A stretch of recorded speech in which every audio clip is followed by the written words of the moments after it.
நேயர்களே, இப்போ டிஎம்கே கூட்டணி கிட்டத்தட்ட முடிஞ்ச நிலையில் அதிமுக கூட்டணி முடிந்தாலும் முடியவில்லை. அது என்னன்னா, நேற்று ஞாயிற்றுக்கிழமை தாவேகாவுடைய தலைவர் விஜய் டெல்லிக்கு சென்றார். சிபிஐ விவகாரத்தை அவருக்கு அழுத்தம் கொடுத்து எப்படியாவது அதிமுக கூட்டணியில் நீங்கள் சேரணும், அதாவது என்டிஏ கூட்டணியில் சேரணும் அப்படின்னு மிக முக்கியமான ஆளுமையோடு பேசினாங்களாம். பாஜக என்ன நினைக்குதுன்னா, ஒரே கல்ல ரெண்டு மாங்காய். விஜயையும் காலி பண்ணிடணும், ஏடிஎம்கே காலி பண்ணிடணும். பாஜகவின் திட்டம் என்னவென்றால், விஜயை காலி பண்ணி பாஜக அதிமுகவையும் காலி பண்றதுக்கு என்ன திட்டம்னா, எடப்பாடியுடைய கடையில் பிசினஸ் நடக்காது, அது உருப்படாதுன்னு அவங்களுக்கு தெரிஞ்ச விஷயம். அப்ப இதை வச்சுட்டு எப்படி வியாபாரம் பண்றது? அங்கே கட்சியில் இருக்கக்கூடிய எல்லாரும் வெளியே போயிட்டான்.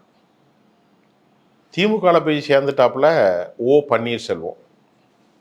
திருமதி சசிகலா அவர்கள் வேறொரு கட்சியை ஆரம்பிக்கிறாங்க. அமமுக இருக்கிறது வலுவில்லாமல் போயிட்டு. பாமக அப்பாவுக்கும் பிள்ளைக்கும் பெரும் பிரச்சனை. பாஜக கடந்த முறை 11 பெற்றாலும் இப்போது அது நாடாளுமன்றத்திற்கு வேறு, மோடியா ராகுலா, அதில் அதிமுக காரெல்லாம் ஏகப்பட்ட பேர் இந்த பக்கம் ஓட்டு போட்டிருக்கான். அந்த கணக்கு இப்போ பாஜகவுக்கு கிடையாது. அது அப்புறம் கழுது தெஞ்சு கட்டெரும்பா எடப்பாடியுடைய நிலைமை ரொம்ப மோசம். அப்போ இதில் நமக்கு ஒரு பூஸ்டராக இருக்கிறது விஜய்.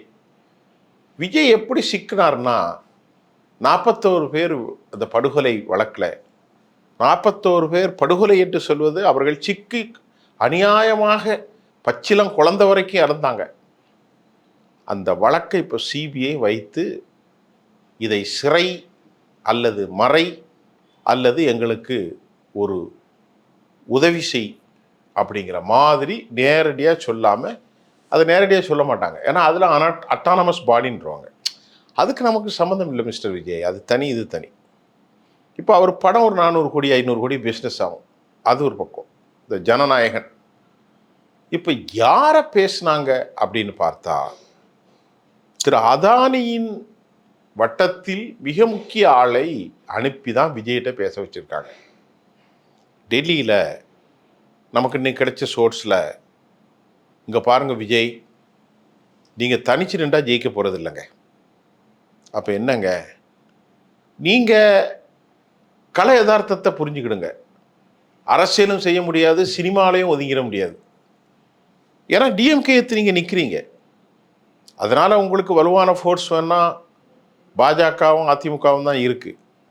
எங்களோடு சேர்ந்திருந்தா உங்களுடைய எதிர்காலத்துக்கு நல்லது, எங்களுடைய எதிர்காலத்துக்கு நல்லது அப்படிங்கிறத நல்ல புள்ள மாதிரி பாஜக பவன் கல்யாணம் ஏற்கனவே வச்சு பேசி சில மாதங்களாச்சு.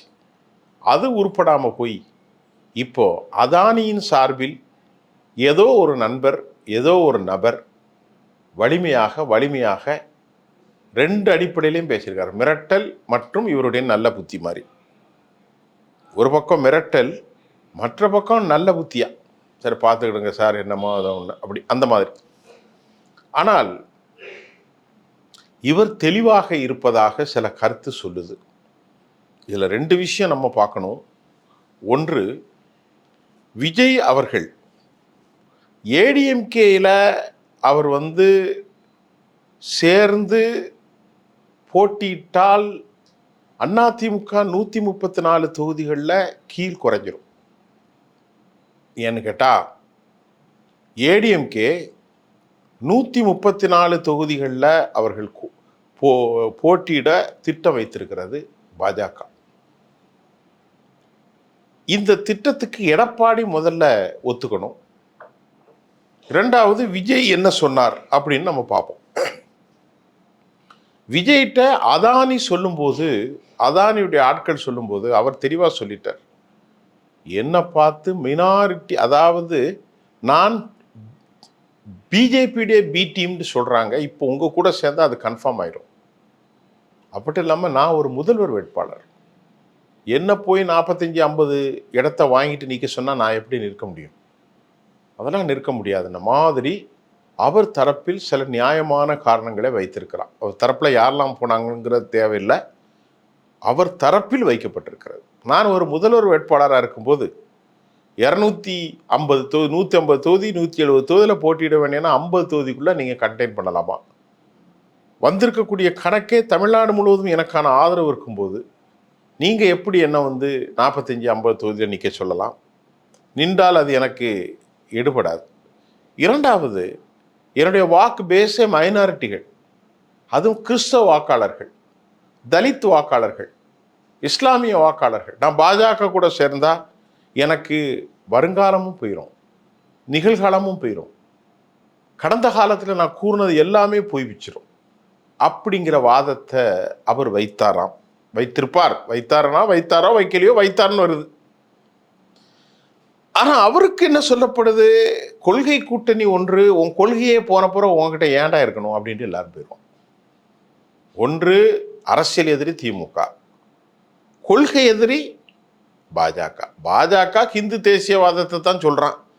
நான் எல்லோருக்குமான கட்சின்னு அவன் பொய் சொல்லிட்டு திரிகிறாங்கிறது எல்லாத்துக்கும் தெரியும். தங்களை அடையாளப்படுத்துகிற பிரைம் மினிஸ்டரே நான் ஒரு இந்து தேசியவாதி, I am a Hindu nationalist அப்படி தான் பேசுகிறாரு. என்ன சொல்கிறீங்க? அந்த ஹிந்து நேஷனலிஸ்ட் ஆர்எஸ்எஸ்னுடைய அடி ஆழம். அவங்க போய் இப்போ நின்றுக்கிட்டு எப்படி சரியாக வரும், எனது எதிர்காலம் என்ன, கொஞ்சம் சிந்திக்கிறார். அவர் சிந்தித்ததாக சொல்லப்படுது. நாம் கிட்டத்தில் உட்காந்து பார்க்கலையே, செய்தியத்தால சொல்ல முடியும். அப்போ ஒரு ஹிந்து தேசியவாதி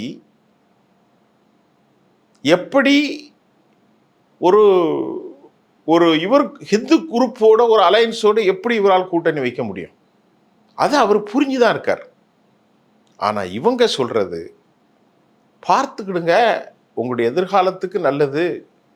ஒருவேளை நீங்கள் தனிச்சு நின்றா டிஎம்கே வந்துடும், டிஎம்கே வந்துட்டா உங்களுக்கும் இல்லை எனக்கும் இல்லை, என்னமோ இவங்க வந்தோடனே நல்லது செய்கிற மாதிரி. இவங்க வந்தாலே பெரிய சிக்கலை ஏற்படுத்துவாங்கிற அவருக்கு தெரியும். ஒவ்வொரு மாநிலங்கள்லையும் என்ன நடந்திருக்கு, பிஜேபி எப்படியெல்லாம் காலி பண்ணுறாங்கன்னு. அப்படி ஒரு இக்கட்டான சூழ்நிலையில், இடசங்கமான சூழ்நிலையில் அவர் தனது கருத்தை வைத்திருக்கிறார். இப்போ பாஜக வைக்கக்கூடிய அந்த டிராஃப்ட் படியான அந்த அசைன்மெண்ட்டை எடப்பாடி தரப்பு என்ன சொன்னது? எடப்பாடி தரப்பு நமக்கு கிடைச்சவரை எடப்பாடி தரப்பு ரொம்ப யோசிக்கிறாங்களாம். நான் முதலமைச்சர் வேட்பாளர், என் கட்சி அவ்வளோ பெரிய கட்சி, நான் போய் 130 தொகுதி 134 தொகுதியில் நின்னா நான் 117 தொகுதி ஜெயிக்கணுமே, எங்கேருந்து ஜெயிக்க முடியும்? அது சாத்தியம் இல்லை ராஜா, சாத்தியம் இல்லை. அவங்க கூட இருந்தவங்களாம் சொல்லிட்டாங்களாம் பழனிசாமி அமித்ஷாட்ட கவனமாக இருந்துக்க, என்ன வேணான்னு சொல்லுவாப்புல, ஆளை காலி பண்ணிடுவார், அப்புறம் உனக்கு எதிர்காலம் இல்லாமல் போயிடும். நீங்கள் 134 எடப்பாடி நின்றால் வெறும் 90-80 ஜெயிச்சு கடைசியில் பிஜேபி ஆதரவு இல்லாமல் ஆட்சி அமைக்க முடியாதுன்னு கடைசியில் உள்ளதையும் உங்களை நோண்டிடுவாங்க. மைனாரிட்டி அரசாங்கம் மாறிடும், துணை முதல்வர் கேட்பாங்க, இலாக்காக்களில் எல்லா உள்துறை கேட்பான், நிதி அமைச்சகம் கேட்பார், அதை ஒத்துக்காத உனக்கு வலிமை போயிடும் அப்படின்னு அவருக்கு ரொம்ப நெருக்கமான வெல்விஷர், அவருடைய குடும்பத்தில் ரொம்ப நெருக்கமாக உள்ளவங்களும் கட்சியில் இருக்கிறவங்களும் சொன்னதாக சொல்லப்படுகிறது. அதனால் அவர் விஜய் கூட அவர் அந்த 50 சீட்டு கொடுத்துட்டு நிற்கிறதுக்கு விருப்பம் இல்லை. இவங்க கணக்கு அவருக்கு ஒரு 130, இவருக்கு ஒரு 50, இவங்க தெளிவாக ஒரு 20 தொகுதி எடுத்துக்கிடலாம். பிஜேபி தெளிவாக, பாமக ஒரு 17, மீதி 17 இருக்கு பாருங்க. அந்த 17 அமமுக மற்ற எல்லா கட்சிக்கும் 2, 3ன்னு கொடுத்து முடிச்சுக்கிடலாம். இதில் ஒரு 4 சீட்டு வேண்டாம் எக்ஸ்ட்ரா 134 கொடுத்துக்கிட்டா ஒரு 12 சீட்டில் எல்லாத்தையும் கம்மி பண்ணிக்கலாம். வெற்றி தான் முக்கியம்பா, நமக்கு இடங்கள் முக்கியம் இல்லை அப்படின்னு தாங்க நீண்ட காலமாக காலை ஊன்றதுக்கு எப்படியெல்லாம் தாங்கள் மற்ற மாநிலங்களில் ஊன்னாங்களோ அந்த ஃபார்முலா. இப்போ தான் அவர் பேர் என்னது, நிதிஷ்குமார் பைத்தியம் முடித்தவனா ஆயிட்டாரே, அவர் எங்கே இருக்காருன்னு தெரில, முடிஞ்சுதான். உத்தவ் தாக்கரே காலி பண்ணிட்டாங்க. கர்நாடகாவில் தேவகவுடா மதச்சார்பற்ற அப்படி தான் போனார். இப்போ இன்றைக்கி எடப்பாடி எப்படி வந்தாலும் எடப்பாடிக்கு வேட்டு தான், எலெக்ஷனுக்கு முன்னாடியும் எலெக்ஷனுக்கு பின்னாடியும். இதுதான் தற்போது செய்தியாக இருக்கிறது. விஜயினுடைய முடிவு சேர்றதுக்கான வாய்ப்பு இருக்குது, சேர்ந்ததுக்கான வாய்ப்பு இல்லை. விஜய் சேர்ந்தாலும் எடப்பாடி இழுக்கு, எடப்பாடி சேர்ந்தாலும் விஜய் இழுக்கு. நடுவில் இவங்களை எப்படியா ஒட்ட வச்சுன்னு பாஜக பெரிய லாபி பண்ணால் தான் அதானி மூலம் பேச்சு. அதானினா அதானி வந்திருக்க மாட்டார், அவர் மூலம் பண பிரச்சனையில் ஒரு 1000 ரூபாயை கொடுத்துருவாங்க. 1000 சியோ 2000 சியோ அதெல்லாம் ஈஸியாக கொடுத்துருவாங்க. இப்போ தான் அந்த நிலைமை போயிட்டுருக்கு. இது தற்போது இன்னைக்கு காலையில் உள்ள செய்தி. மீது அடுத்த செய்தியில் நான் உங்களுக்கு தெளிவாக பேசுகிறேன். நன்றி.